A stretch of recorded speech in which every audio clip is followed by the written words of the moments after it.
नमस्कार, मेरा नाम है नीतीश झा। आप देख रहे हैं डेन न्यूज़, खबरें आप तक। डेन न्यूज़ की खास पेशकश संपादकीय में आज हम चर्चा करेंगे प्रकाश सिंह, जो कि बीएसएफ और यूपी पुलिस में पूर्व महानिदेशक रह चुके हैं। बीते दिनों दैनिक जागरण में उनका एक संपादकीय आया था, संस्कारहीनता के घातक दुष्परिणाम। अश्लील कंटेंट देखने के बाद कैसे विकृत विचार उठते हैं, यह कहने की आवश्यकता नहीं है। दुष्परिणाम की घटनाएं इस विकृत का भी परिणाम होती है, ये हम और आप भली भांति समझ सकते हैं। अगर किसी समस्या की गहराई में उतरा जाए तो वह समस्या फिर उभर कर आती है। 2012 के निर्भया कांड के बाद पूरे देश में हंगामा मचा। सरकार ने जस्टिस वर्मा के नेतृत्व में एक समिति गठित की। समिति ने कानून में बदलाव के अच्छे सुझाव दिए, लेकिन उन सुझावों पर अमल अच्छे से हुआ या नहीं ये आपको भली भांति पता होगा। लेकिन लगता है कि 12 वर्ष के बाद भी समस्या जस की तस बनी हुई है। महिलाओं पर होने वाले अपराध रुकने का नाम नहीं ले रहे। नेशनल क्राइम रिकॉर्ड ब्यूरो के अनुसार 2020 में महिला संबंधी 3,71,503 अपराध पंजीकृत हुए। 2021 में यह संख्या बढ़कर 4,28,278 हो गई और 2022 में 4,45,256 हो गई। यानी कि 2022 में महिला संबंधी अपराधों में 2021 की अपेक्षा 4% की बढ़ोतरी हुई है। किसी समाज का मध्य वर्ग उसकी शक्ति होती है। इसी वर्ग से अधिकांश समाज सुधारक और क्रांतिकारी निकलते हैं। स्वतंत्रता संग्राम में भी इसी मध्य वर्ग ने अहम भूमिका निभाई थी। दुर्भाग्य से आज यह वर्ग आंतरिक कलह, शान शौकत और भोग विलास में लिप्त है। बच्चों को महंगे स्कूल में भेजकर माता पिता समझते हैं कि उनकी जिम्मेदारी पूरी हो गई। लोगों का यही लक्ष्य है कि पैसे कमाओ और जीवन का आनंद लो। बच्चों को मोबाइल और लैपटॉप दे दो, वे खुश रहेंगे। मोबाइल लैपटॉप में वे कितना समय लगा रहे हैं, क्या कर रहे हैं, इसकी किसी को कोई चिंता नहीं है। इसका नतीजा यह है कि मूल्यों से विहीन पीढ़ियाँ विकसित हो रही है। पढ़ाई की बात करें तो अध्यापकों का स्तर इतना निम्न है कि बच्चों को क्या शिक्षा दे ये उन्हें खुद नहीं पता है। नेशनल सैंपल सर्वे ऑर्गेनाइजेशन के अनुसार 1/3 अध्यापक ऐसे हैं जिनसे पढ़ने की अपेक्षाकृत योग्यताएं नहीं है। उन्हें पढ़ाने की आधुनिक तकनीक का भी कोई ज्ञान नहीं है। फिर भी कुछ बच्चे अपनी मेहनत और कोचिंग से अच्छे निकल जा रहे हैं। इनमें से कुछ सिविल सेवा परीक्षा भी पास कर लेते हैं। हालांकि सिविल सेवा में पहुंचकर भ्रष्टाचार की कहानियां भी सामने आती है। ऐसे भी उदाहरण है कि सिविल सेवा में तो टॉप किया, परंतु सचिव, मुख्य सचिव बनने के बाद महाशय सस्पेंड हो गए। बहुत से स्कूल तो फैक्ट्री की तरह चलते हैं। स्कूल में खेलने का कोई मैदान नहीं। बच्चों को केवल रटाने और किताबी कीड़ा बनाने पर जोर है।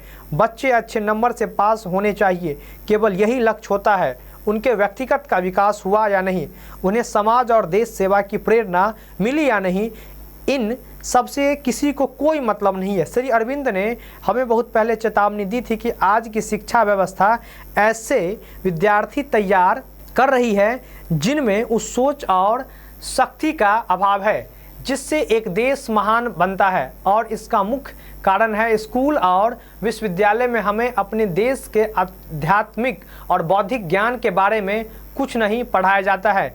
एक तरफ बच्चों को संस्कार नहीं दिए जाते, फिर जीवन में मूल्यों का महत्व नहीं समझाया जाता।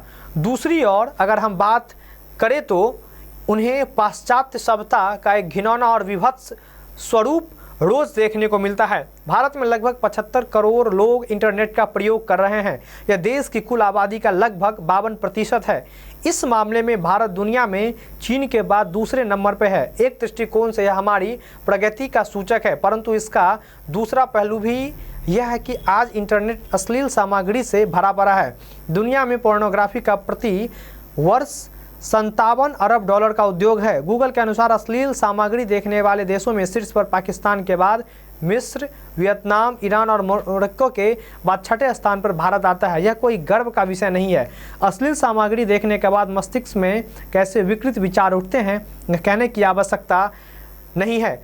दुष्परिणाम की घटनाएं इसी विकृत का भी परिणाम होती है। किसी ने सही कहा है कि पोर्नोग्राफी थ्योरी होती है दुष्कर्म, उसकी प्रैक्टिस। कोलकाता के चर्चित दुष्कर्म एवं हत्या के कांड में जो अपराधी संजय राय पकड़ा गया, उसके मोबाइल में पोर्नोग्राफी की बहुत सामग्री थी। निर्भया कांड के अपराधियों की भी अश्लील सामग्री देखने की लत थी।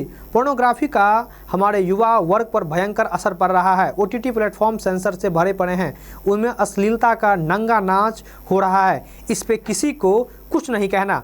सोशल नेटवर्क साइट्स पर भी बड़ी चालाकी से अश्लील सामग्री परोसी जा रही है। जिन बच्चों के हाथ में स्मार्टफोन है वे किसी न किसी समय पोर्नोग्राफी देखते होंगे। दुर्भाग्य से हमारे नेताओं और कुछ हद तक न्यायाधीशों का भी पोर्नोग्राफी के प्रति बड़ा उदार दृष्टिकोण है।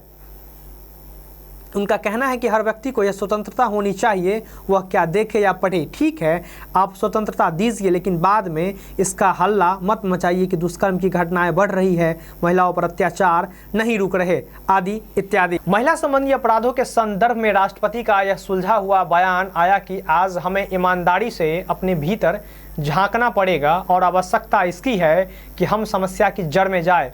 उन्होंने इस पर गहरा खेद प्रकट किया कि एक गंभीर घटना होने के कुछ दिनों बाद हम उसे भूलने लगते हैं और बाद में जब उसी तरह की घटना फिर होती है तो हम उसकी समाधान ढूंढने की कोशिश करते हैं। उन्होंने महिला को भोग की वस्तु के रूप में प्रस्तुत किए जाने की प्रवृत्ति की निंदा की। स्वामी विवेकानंद ने कहा था, किसी देश की प्रगति का सबसे बड़ा मानक है कि वहाँ की महिलाओं को कितना सम्मान मिलता है।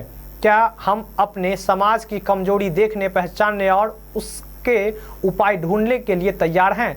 सेकुलरिज्म के नाम पर हम शिक्षण संस्थानों में जैसी मूल्यविहीन शिक्षा दे रहे हैं, क्या हमें उसमें संशोधन करना चाहिए? अश्लील सामग्री जिस सहजता से उपलब्ध है, क्या उस पर हम अंकुश लगा सकते हैं? अपनी संस्कृति को ध्यान में रखते हुए जब तक हम इन सवालों का सही उत्तर नहीं देंगे, तब तक ये समस्याएं मुँह बाएं खड़ी रहेगी और शायद उनका कुत्सित रूप में इस भविष्य में देखने को मिलेगा। सोचना आपको है, चूँकि आज का जो ये समाज है, इस समाज में एक से एक महान विदुषी हमारे समाज में रहते हैं, लेकिन एक से एक कलंकारी युवा भी, एक से एक कलंकित व्यक्ति भी हमारे समाज में है। जो मॉडर्न शिक्षा पद्धति है, क्या उसमें बदलाव होना चाहिए? अगर हाँ, तो आप हमारे कमेंट बॉक्स में भी ज़रूर लिखें। हालांकि मैं आपको बता दूं, ये जो संपादकीय था संस्कारहीनता के घातक दुष्परिणाम, इसमें ये लेखक उत्तर प्रदेश पुलिस और BSF के पूर्व महानिदेशक के पद पर रह चुके हैं, उनका विचार था। अपने सहयोगी सोनू कुमार के साथ मैं नीतीश झा, मधुबनी से। देखते रहिए डेन न्यूज़, खबरें आप तक।